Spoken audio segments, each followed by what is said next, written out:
Hello friends, कभी ना कभी आपने ट्रेन में सफ़र किया ही होगा। क्या आप जानते हैं ट्रेन किस नियम्स पर चलती है, किन रूल्स को फॉलो करती है? यदि आप ट्रेन में सफ़र करते हैं तो आपके लिए ये नियम जानना बहुत ही ज़्यादा ज़रूरी है कि ट्रेन किन नियमों के अनुसार चलती है। आइए जानते हैं उन नियमों को। ट्रेन छूट जाने पर नियम। यदि आपकी ट्रेन छूट जाती है तो अगले 2 स्टेशन तक आप ट्रेन को दोबारा पकड़ सकते हैं। यदि आप फिर भी ट्रेन को नहीं पकड़ सकते हैं तो आपके नाम से रजिस्टर्ड जो सीट होती है वह किसी और के नाम से दर्ज कर दी जाती है। आपको अपनी सीट को अगले 2 स्टेशन तक पकड़ने का अधिकार दिया गया है। यदि आप पकड़ सकते हैं तो आप अपनी सीट को प्राप्त कर लेते हैं, नहीं पकड़ सकते तो छूट जाती है। सीट पर ना बैठने का नियम। यदि भीड़ भाड़ होने पर यदि आप ट्रेन में चढ़ जाते हैं और अगले 2 स्टेशन तक आप किसी भी कारण से सीट तक नहीं पहुंचते हैं तो सीट किसी और के नाम पर रजिस्टर कर दी जाती है। इसलिए यदि आप ट्रेन में चढ़ जाते हैं तो जल्दी से जल्दी अपनी सीट तक पहुँचें। यदि आप ट्रेन में नहीं चढ़ते हैं तो वो एक तरह से दूसरी बात हो जाती है। आइए इसी के साथ अगले नियम के ऊपर बात करते हैं। और रेलवे के नियमों को जानना बहुत ही ज़्यादा ज़रूरी है। मिडिल क्लास बर्थ पर सोने से जुड़ा हुआ नियम। रेलवे सोने के लिए एक नियम बनाता है और उसमें कहा जाता है कि रात 9 बजे से सवेरे 6 बजे तक ही पैसेंजर को सोने की अनुमति दी जाती है मिडिल बर्थ के अंदर। यदि आपने कोई स्पेशल बर्थ बुक कर रखा है आपके लिए तो वो बात अलग है, वरना मिडिल बर्थ में सिर्फ 9 बजे से सुबह 6 बजे तक ही आपको सोने के अनुमति दी जाती है। इसके अलावा ये नियम इस वजह से बनाया गया है कि आपके सोने से किसी अन्य व्यक्तियों को परेशानी का सामना ना करना पड़े। ये नियम केवल उन्हीं रूल्स और रेगुलेशंस को फॉलो करता है, इस वजह से ये नियम बनाया गया है। अगले नियम बात करते हैं, यात्रा आगे बढ़ाने का नियम। यदि आपने जिस स्टेशन का टिकट कटवाया है और यदि आपका विचार बदल जाता है और आप अगले स्टेशन से भी अगले स्टेशन पर जाना चाहते हैं या आपके जहां जाना चाहते हैं उससे आगे की यात्रा करना चाहते हैं तो टीटी के द्वारा अपना निश्चित स्टेशन आने से पूर्व अपने टिकट को रजिस्टर करवा लें, ताकि टीटी के द्वारा आपके टिकट की वैलिडिटी को बढ़ा दिया जाता है आप अगले स्टेशन तक। यदि आप ऐसा नहीं करवाते हैं तो आपके लिए एक अपराध बन सकता है रेलवे के नियमों का उल्लंघन करने के लिए।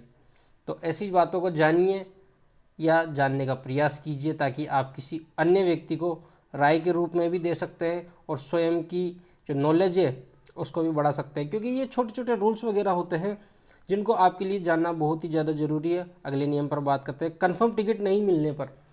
यदि आपने टिकट बुक करवाया है और कंफर्म टिकट नहीं मिला है तो आप लोकल टिकट लेकर यात्रा कर सकते हैं। यदि आपका टिकट कंफर्म हो जाता है तो भी यदि आपका टिकट कंफर्म नहीं होता तो आपको रिफंड तो मिलेगा ही सही, पर यदि आपका टिकट कंफर्म नहीं होता है तो आपके पास टिकट है ही सही, और अगर आपका टिकट कंफर्म हो जाता है तो आपको सीट अवश्य ही मिलेगी। आइए इसी से रिलेटिव किसी और नियम के बारे में बात करते हैं। एमआरपी से ज़्यादा सामान नहीं बेच सकते। आप जानते हैं ट्रेन के अंदर कई व्यक्ति जो सामान को बेचने के लिए आते हैं, सामान को सेल करते हैं, उनके लिए नियम है कि वह एमआरपी से अधिक रेट में सामान को नहीं बेचेंगे। यदि उनके द्वारा एमआरपी से अधिक सामान को बेचा जाता है तो वह एक अपराध है। आइए इसी से रिलेटिव कुछ और जानते हैं रेलवे के बारे में।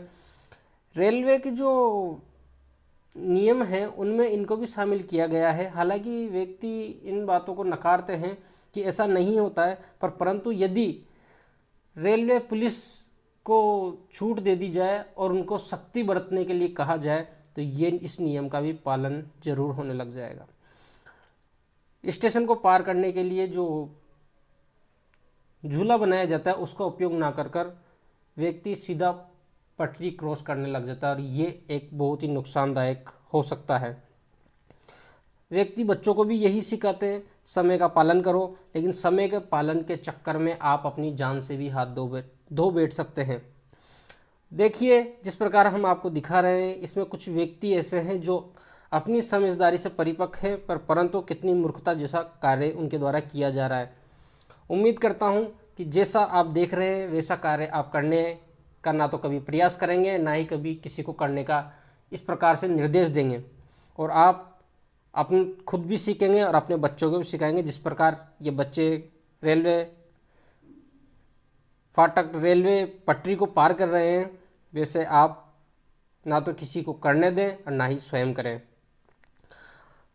क्यों? क्योंकि समय से ज़्यादा ज़रूरी है आपकी जान। यदि आपकी जान ही नहीं रहेगी तो आपके समय का क्या होगा। इसलिए पहले सेल्फ डिफेंस, स्वयं की आत्मरक्षा, और आत्मरक्षा यदि आप नियमों का पालन करेंगे तो आपको खरोंच तक नहीं आ सकती।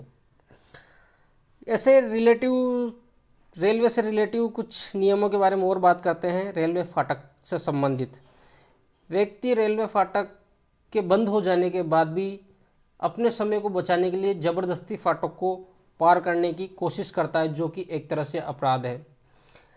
रेलवे कर्मचारी के कार्य में विघ्न डालने पर या उसके नियम को पालन न करने देने से आपको द्वारा एक अपराध किया जाता है, जिसमें आपको 6 माह का कारावास और 1000 रुपये जुर्माना है। रेलवे एक्ट 1889 के तहत इससे ज़बरदस्ती, यदि आप किसी व्यक्ति द्वारा फाटक लगाए दिए जाने पर ज़बरदस्ती फाटक खोलना या खुलवाना की कोशिश की जाती है या खोल लेता है तो उसके लिए 3 वर्ष का कारावास है।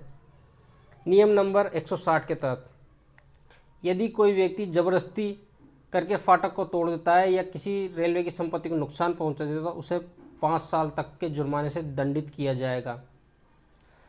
और यदि, हालांकि जैसा हमने पटरी पार करने के बारे में बताया है, तो ये एक तरह से अपराध की श्रेणी में आता है, परंतु इसका पालन ज़्यादातर कोई नहीं करता और सभी यही मानते हैं कि ऐसा कोई नियम नहीं है, कोई पालन नहीं है। परंतु यदि रेलवे पुलिस इस पर सख्ती दिखाए तो इसमें 6 माह का कारावास या 1000 रुपये से आपको दंडित किया जा सकता है।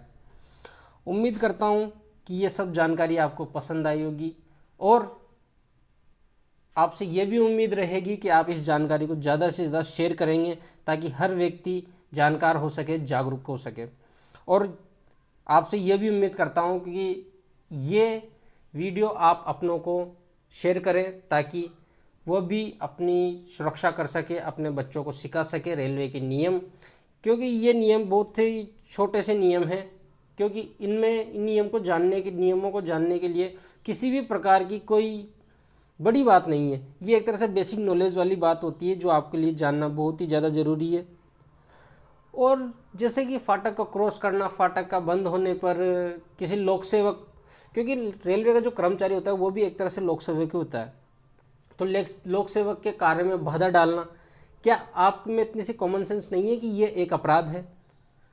अगर आप पढ़े लिखे हैं और अनपढ़ भी हैं तब भी अनपढ़ भी व्यक्ति इतना सा समझ सकता है कि यदि कोई व्यक्ति कोई कार्य कर रहा है, सरकार द्वारा उसे कार्य करने के लिए नियुक्त किया गया है और अपने द्वारा उसके कार्य में बाधा डाली जाती है तो यह एक अपराध है। एक अनपढ़ व्यक्ति भी इसे समझ सकता है, बल्कि आप तो स्वयं पढ़े लिखे हैं। इसलिए इन नियमों को जानिए और इस वीडियो को ज़्यादा से ज़्यादा शेयर कीजिए ताकि आपकी सुरक्षा हो सके, अपनों की सुरक्षा हो सके। धन्यवाद। Thank you for watching.